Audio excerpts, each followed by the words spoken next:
Om Swastiastu. Assalamualaikum warahmatullahi wabarakatuh. Terima kasih saya ucapkan kepada Ibu dosen pengampu mata kuliah Bisnis Internasional. Terima kasih saya ucapkan kepada teman-teman dan rekan-rekan seluruhnya di kelas L5.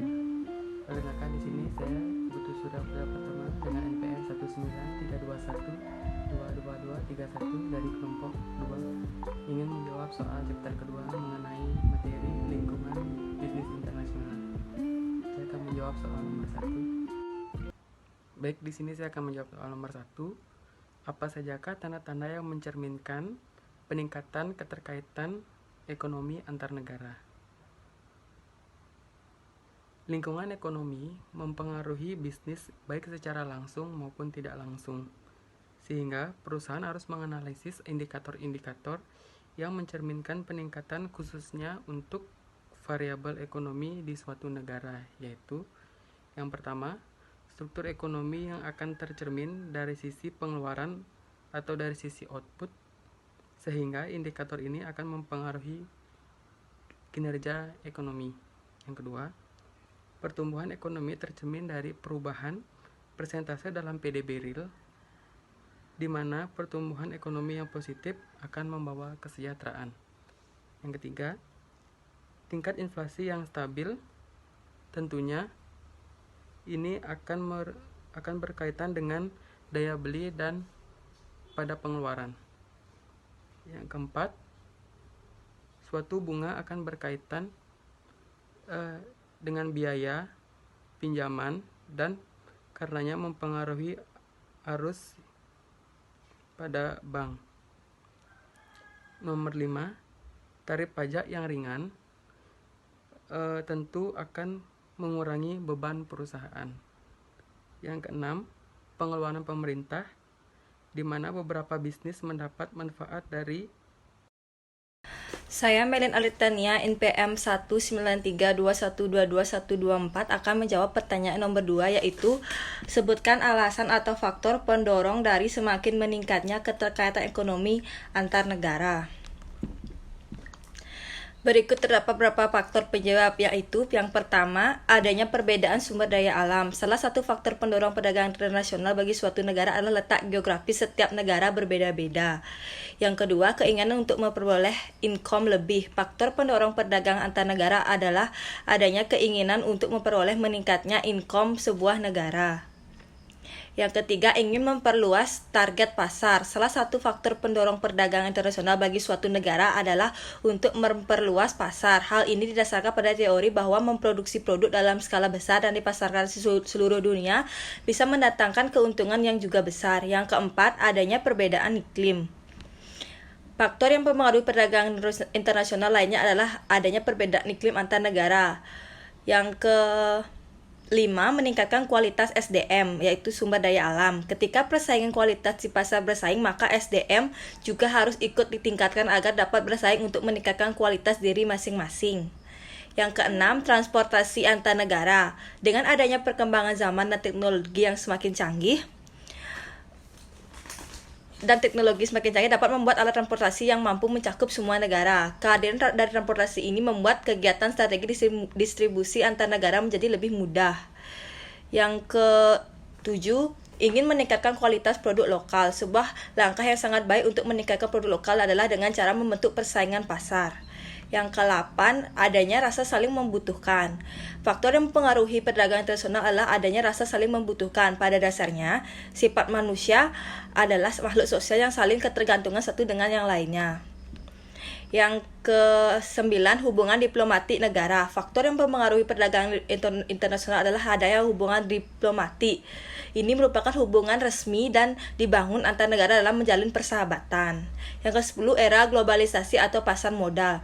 Masuk dalam era globalisasi atau pasar global merupakan negara tidak bisa memenuhi kebutuhan hidup sendiri. Yang terakhir, yang ke-11, selera dari masyarakat. Selera dalam masyarakat tentu dapat menjadi sebuah faktor pendorong perdagangan internasional. Adapun contoh perbedaan antara selera, seperti masyarakat di negara A lebih suka mengkonsumsi daging sapi, sementara masyarakat negara B lebih suka buah dan sayuran. Baik, itu jawaban untuk nomor 2. Terima kasih. Saya Ika dan Anda Saputra, NPM 193212210. Saya akan menjawab pertanyaan nomor 3. Bagaimana investasi langsung asing dan pola perdagangan Indonesia berubah selama beberapa dekade terakhir? Investasi asing langsung adalah jenis investasi dalam aset produktif di suatu negara oleh investor dari luar negeri. Investor dapat berasal dari perusahaan atau individu yang berkaitan dengan FDI. Di Indonesia, menjadi negara yang cukup menarik karena Indonesia sebagai salah satu negara yang sangat menjanjikan untuk berinvestasi.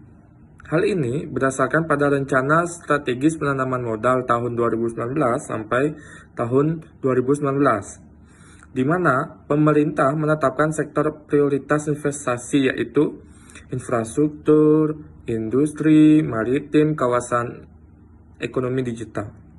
Sektor-sektor ini sangat terbuka untuk investasi asing langsung.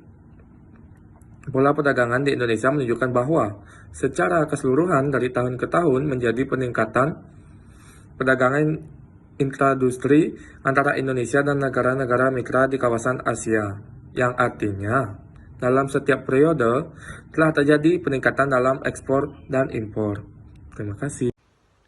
Terima kasih. Di sini saya akan melanjutkan pertanyaan soal nomor 4. Kerjasama ekonomi regional dapat diklasifikasi ke dalam 5 kategori dasar. Sebutkan kategori-kategori ini dan bagaimana perbedaan satu sama lain.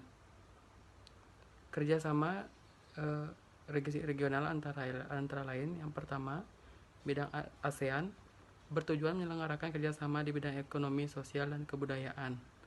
Yang kedua, di kawasan perdagangan bebas Amerika Utara atau NAFTA bertujuan mengatur impor dan produksi sesama anggota, meningkatkan kegiatan ekonomi di antara negara-negara anggota, melindungi konsumen dengan mengutamakan aspek keselamatan, kesehatan, dan keserasian lingkungan hidup, menetapkan standar produk atas barang-barang yang diperdagangkan.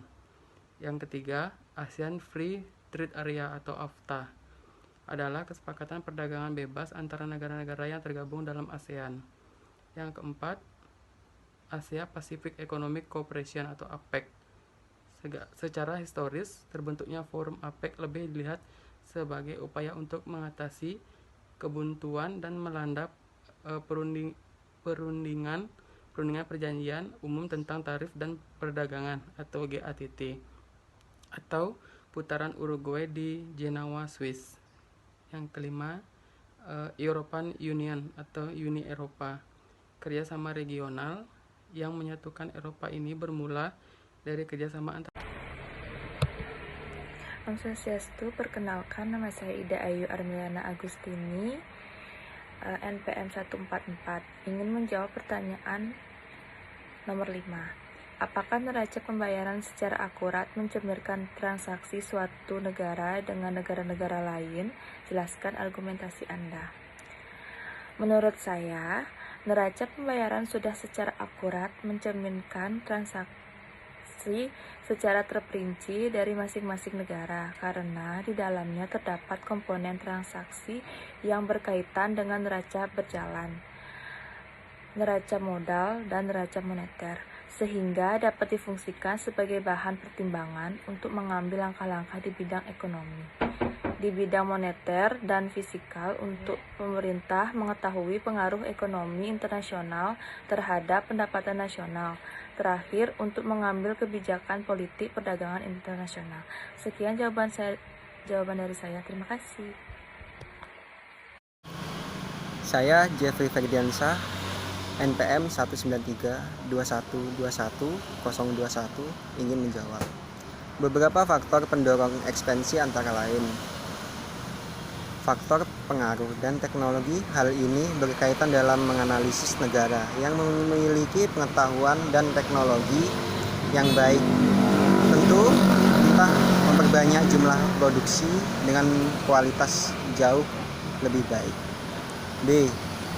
Faktor ketersediaan SDA yang berbeda. Setiap negara pasti memiliki perbedaan kondisi geografis yang dapat menjadi kekayaan sumber daya alam yang lebih beragam.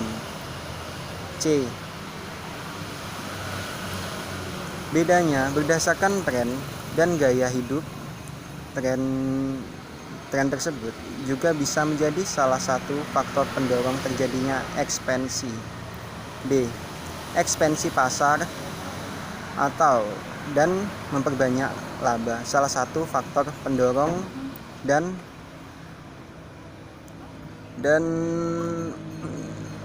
perdagangan internasional adalah ekspansi pasar dan memperbesar keuntungan. Terima kasih. Saya Ayu Salma Ardana Iswari, NPM 19321221104. Di sini saya akan menjawab pertanyaan nomor 7. Pertanyaannya itu adalah, apakah ada faktor-faktor yang menghambat ekspansi atau menurunkan skala perusahaan multinasional? Jawabannya itu ada. Menurut saya, beberapa faktor yang menghambat ekspansi, yaitu faktor yang pertama ada faktor produk.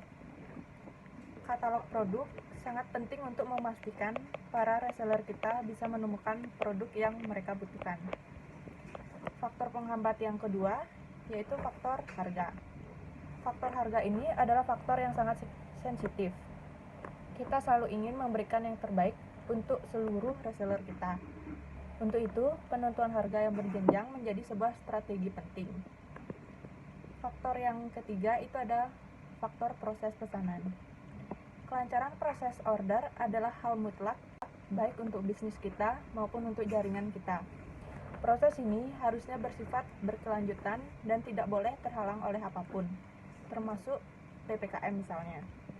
Bekerja dari rumah tidak menjadi penghalang kelancaran transaksi. Faktor selanjutnya itu ada faktor pembayaran.